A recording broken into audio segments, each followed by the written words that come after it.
বিসমিল্লাহির রহমানির রহিম। আসসালামু আলাইকুম রহমতুল্লাহ। আজ আমি আপনাদের মাঝে উপস্থিত হয়েছি অ্যাডোবি স্ক্যান অ্যাপসটি নিয়ে। আসুন অ্যাডোবি স্ক্যান অ্যাপসের পরিচিতিটা জেনে নেই। অ্যাডোবি স্ক্যান হলো ডকুমেন্ট, ছবি, রসিদ, ভিজিটিং কার্ড, আইডি কার্ড ইত্যাদি মোবাইল ক্যামেরা দিয়ে স্ক্যান করে ডিজিটাল ফরম্যাট অর্থাৎ পিডিএফ বা জেপিইজি-তে রূপান্তরিত করার একটি মোবাইল অ্যাপস, যা অ্যান্ড্রয়েড ও আইওএস দুই প্ল্যাটফর্মেই ব্যবহার করা যায়। এই অ্যাপসটির মূল বৈশিষ্ট্যসমূহ: স্বয়ংক্রিয় স্ক্যানিং ও ডিটেকশন, ওসিআর অর্থাৎ টেক্সট রিকগনাইজেশন, পিডিএফ তৈরি ও সংরক্ষণ, ইমেজ এডিটিং সুবিধা ও মাল্টিপেজ স্ক্যান। ব্যবহারিক সুবিধা: এটি ফ্রি ব্যবহার করা যায়। ওসিআর সুবিধার কারণে টেক্সট সার্চ করা যায়। ক্লাউড স্টোরেজ থাকায় যে কোনো জায়গা থেকে অ্যাক্সেসযোগ্য। সহজ ইন্টারফেস ও দ্রুত কাজ করে। প্রফেশনাল মানের পিডিএফ তৈরি করে। এই অ্যাপসটি কাদের জন্য উপযোগী? ছাত্র, নোটস, অ্যাসাইনমেন্ট স্ক্যান করার জন্য। অফিস ইউজার, চুক্তিপত্র, বিল, অফিস ডকুমেন্ট স্ক্যানের জন্য। বিজনেস পারসন, ভিজিটিং কার্ড ও রসিদ সংরক্ষণের জন্য। সাধারণ ব্যবহারকারী, যে কোনো কাগজপত্র ডিজিটাল ফরম্যাটে রাখার জন্য। এখন আমি মোবাইল স্ক্রিনে চলে যাচ্ছি। মোবাইল স্ক্রিনে আসার পর আপনারা দেখতে পাচ্ছেন অ্যাডোবি স্ক্যান অ্যাপসটি। এটাতে আমি ওপেন করলাম। ওপেন করার সাথে সাথে কিছুক্ষণ লোড নিয়ে স্টার্ট করবে। কন্টিনিউতে ক্লিক করলাম। তারপর এখানে প্রিমিয়াম টুলস ফর মোবাইল এই ধরনের অপশন আসবে, আপনি স্কিপ করে দিবেন।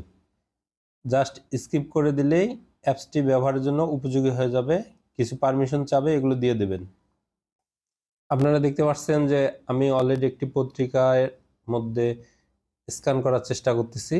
এখানে আমি ডকুমেন্ট শো করে রাখছি। দেন এখন আমি ক্লিক করলাম। ক্লিক করার সাথেই অনেকগুলো অপশন চলে আসছে। সর্বপ্রথমে রিটেক, তারপর ক্রপ, তারপর রোটেট, তারপর edit text, filter, adjust, clean up, markup, resize and delete, keep scanning, save PDF. এই অপশনগুলো আমরা দেখতে পাচ্ছি। প্রত্যেকটি অপশনের কাজ দেখাবো। রিটেক মানে হচ্ছে এটা আমি আবার পুনরায় ছবিটা নেব কিনা। আর ক্রপ অপশনে আছে, ক্রপ অপশনে অন্যান্য অ্যাপসগুলোর মতোই আপনি হাতে ধরে ধরে সুন্দর করে অ্যাডজাস্ট করে দিবেন। অটোমেটিক হয়, কিন্তু অটোমেটিকের চেয়ে হাতে করলে বেশি ভালো হয়। অটোমেটিক করলে কিছুটা অংশ অনেক সময় বাকি থাকে। আপনি প্রথমে অটোমেটিকেই করবেন, তারপর যদি না হয় তাহলে আপনার সুবিধা মতো স্থানে নেবেন। আমি এই সংবাদটাকে সিলেক্ট করতেছি।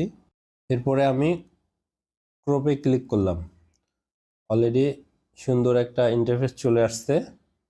আমরা রোটেতে যাচ্ছি না। এডিট টেক্সে যদি যাই, এডিট টেক্সে গেলে এটা একটা প্রিমিয়াম ভার্সন, তাই আমরা এটা ক্যান্সেল করে দিচ্ছি। এখন আমরা যদি ফিল্টারে যাই, ফিল্টারে গেলে আরো বিভিন্ন রকম কালার দেখাবে। আমার প্রথমটা আছে অটো কালার, তারপর হলো লাইট টেক্সট। আপনার কাছে যেটা পছন্দনীয় মনে হয় সেটাতে যাবেন। অটো কালারটা বেস্ট। তারপর যদি অ্যাডজাস্টে যাই, অ্যাডজাস্টে গেলে ব্রাইটনেস এবং কন্ট্রাস্ট আছে, এগুলো আপনি দেখে নিতে পারেন।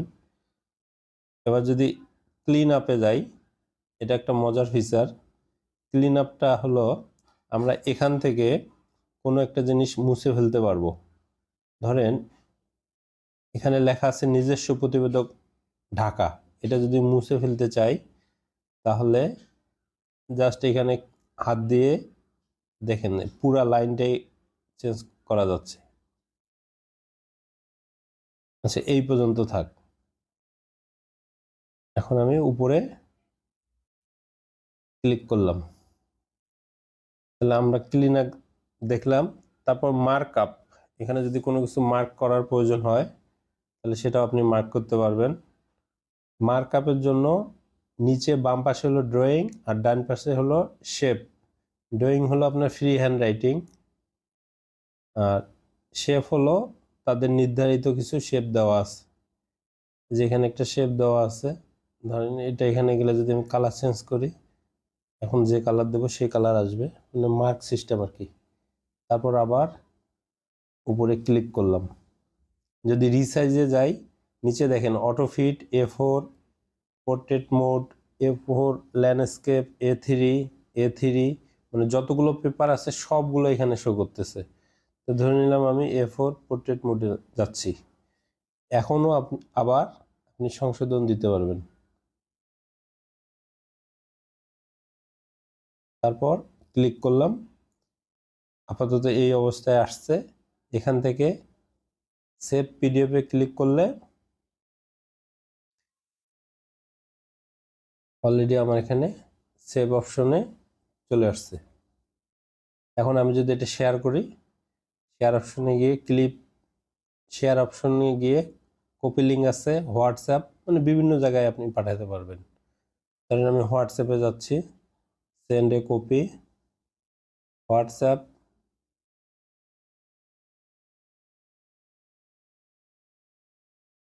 ধরে নিলাম এখানে দিলেই হয়ে যাবে। আমরা একটু ওপেন করে দেখি এটা কোন অবস্থায় আছে। এটার অনেকগুলো ভালো দিকের মধ্যে একটা ভালো দিক হলো মাঝখানের বা কর্নারের সম্পূর্ণ ফাইলের নির্দিষ্ট স্থান আপনি মুছে ফেলতে পারবেন এবং কোনো ওয়াটারমার্ক নেই। আশা করি আপনারা এই অ্যাপসটির ব্যবহার বুঝতে পারছেন। প্লে স্টোরে আরও অনেক অ্যাপস আছে, বাট যেহেতু এটা অ্যাডোবির, আমার কাছে মনে হচ্ছে যে এটা অথেন্টিক এবং আমাদের পরবর্তী জীবনে অনেক কাজে আসবে। নিশ্চয়ই দেখা হবে অন্য কোনো ভিডিওতে ইনশাআল্লাহ। সেই পর্যন্ত বিদায়। আসসালামু আলাইকুম ওয়া রাহমাতুল্লাহ।